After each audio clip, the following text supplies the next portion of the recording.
Hello everyone, and welcome to the Training in My Life podcast, episode 67. This week, it's all about falling for autumn. It's a time of year I've never particularly liked, but, we've had those really sweltering hot days in summer when you couldn't get up and do anything because you were just too hot.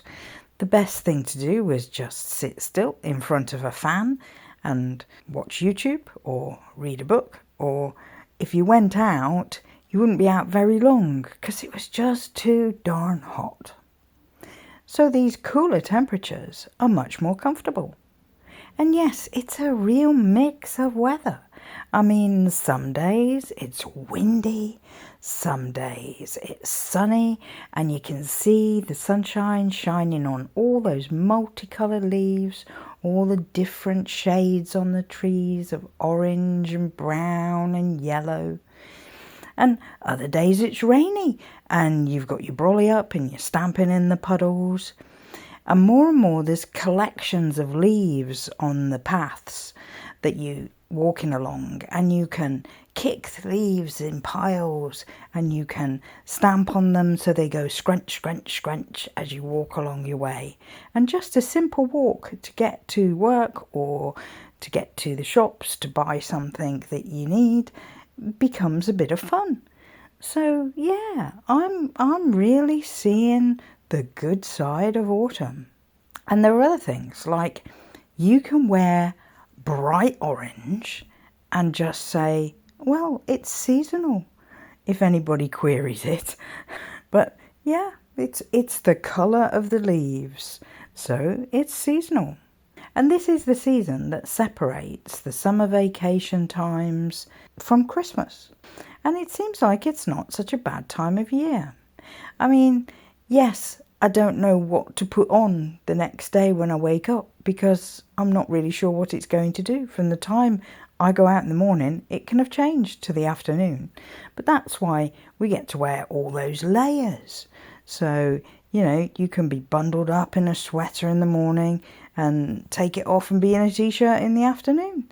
So you have all these different ways of putting together outfits so that you can gradually peel off the layers and change the look that you've got throughout the day. It's a bit of fun. So yeah, I'm deciding that autumn, fall, it's a fun time of year.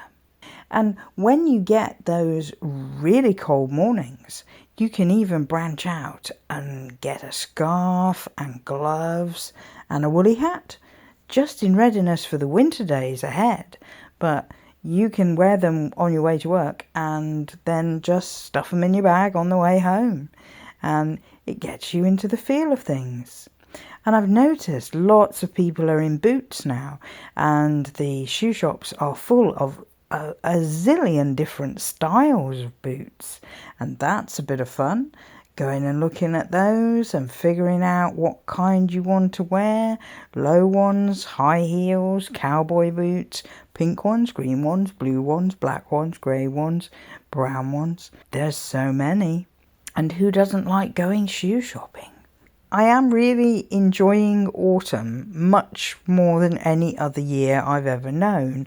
And part of that is I have been putting out some shorts showing trees that are covered in red leaves, or they're part green, part yellow. I'm much more observing around me those autumn changes in nature and the environment. And I think because I'm doing that all the time, it's making me appreciate it a lot more than I would normally. I'm not just walking past things and thinking, well, not thinking anything really. I'm actually looking at things and thinking, wow, look at that. And, even when something has turned brown, it can still have shapes, interesting shapes and curly up edges and things like that are really cool to look at. Even like the piles of leaves on the ground, the mixture of different shapes leaves within a pile of leaves on the ground. It's amazing the different things that you can see in it. And you have all the sort of nuts falling off the trees as well, different types of those in different shells and everything. Yeah, it's quite fascinating, really. At the moment, I'm looking at what I'm going to do for Halloween. I usually go into different stores, different shops, and film the displays within those places to show you the variety of Halloween decorations for your home. And this isn't, I tend not to put the name of the store for you to rush out and go and buy them, because I'm doing it for inspiration.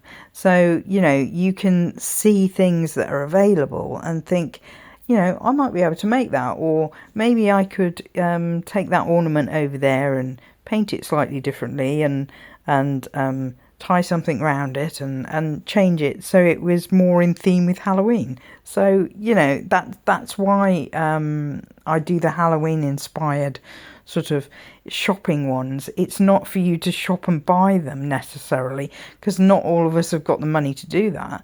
But it's for inspiration. So I should expect I will come up with some craft ideas for Halloween as well. I think the wreaths I made for autumn, I think I will reuse those once maybe by the end of October. Yeah, because they'll have been about a month old by then, so most of the stuff will start to fall off.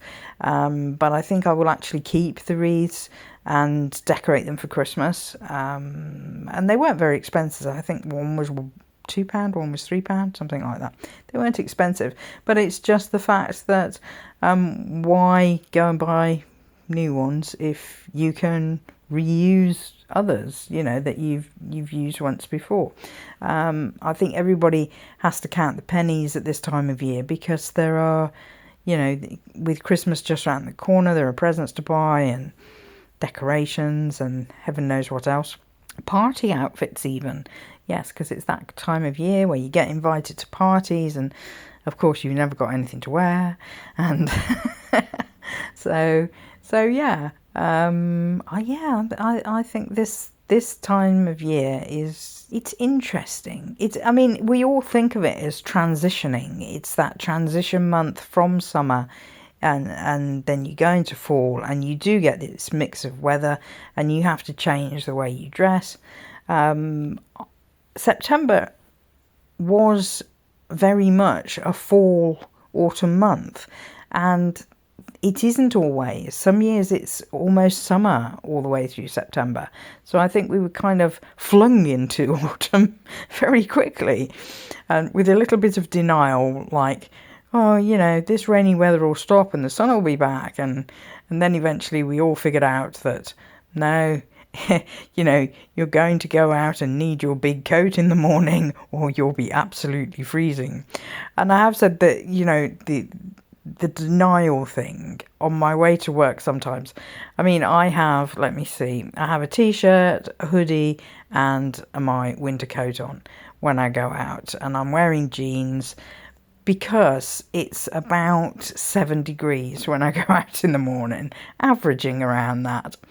And there have been times when I've been at the station and I've seen someone come up the stairs to the platform and they're wearing a t-shirt and shorts, and it's like, you're freezing. You're pretending you're not, but you're freezing. Or you'll see a woman in a dress with a long cardigan over it, and you think, just admit it. It's cold now. You have to wear more clothes,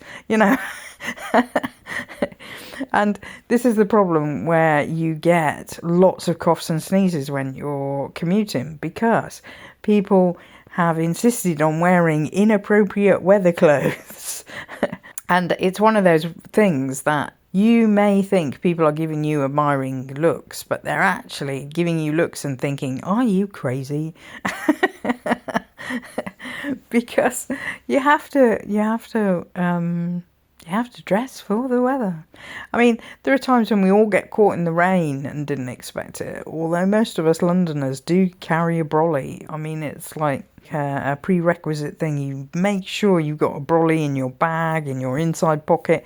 You can buy tiny ones to do that with. I actually invested from Poundland, so it actually cost me £1, but one of these sort of cagoule type big plastic Mac things, which are really thin, but basically it's a hood and a big square of plastic which you put your arms in, which I carry in my bag to work, because I think if it was really torrential, and we do get that in London, there can be times when you have a shower that is really torrential, then something like that will stop even my winter coat that would soak through if it was that heavy a rain.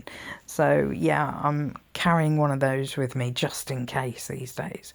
And isn't it worth it, rather than, trying to get over a cold and stuff? I do feel like I'm now properly over my cold. I had sinusitis after it, but that can often go on for 3 weeks with me, and it only took another week and then I'm back to normal. But what I do feel like is I'm surrounded by people that are coughing and sneezing and catching colds, and it's like it's really fighting a losing battle. I mean, they say every time you get a cold, there are so many different strains of it, but then you become immune to catching that particular strain again. So let's hope, hey? Back to autumn and the kind of activities you can do in autumn. I mean, actually going like walks in woodland areas becomes very popular because of all the colours on the trees. Instead of it just being a walk in the woods, it's a walk in this multicoloured background with all these beautiful trees, and then you've got the leaves on the ground as well. So if you're walking a dog, suddenly the environment is very colourful and beautiful for you to be walking through. Yeah. And it becomes, a thing that people will go a walk just to look at the leaves. They'll pick a place with trees and woodland and parks and stuff and just go walk purely to look at the trees and see how they're changing. And from one week to the next can be very different. I saw something online about the fact that, each type of tree drops its leaves at a different rate. And of course, the wind has something to do with it, like because we've had very windy weather yesterday. A lot of leaves will come down all at once because they'll simply be blown off the trees. So whether you've got a tree that's dropping them slowly, that will suddenly speed up when it's a windy day. It's knowing whether that's going to lead to a completely bare tree, or there'll still be the odd branches with leaves clinging on or not. You just don't know. And that's a bit like what autumn and fall is like. You just don't know. You don't know what the trees are going to look like tomorrow. You don't know whether it's going to be rainy or sunny. You don't, and I would say, yes, I know there's a forecast, but they're not always accurate. Believe me. I've been caught by that enough times. So yes, I think a lot of people go through changes at this time of year because if you have children, some of them may be starting school, some of them may be moving to another school. So yeah, it's a season of changes for the environment, and I think changes for people as well. So I hope you're embracing all the changes of this season and trying your best to enjoy it. So, if you've enjoyed this week's podcast, please like, comment, subscribe, share with a friend, and come back next time. Bye for now.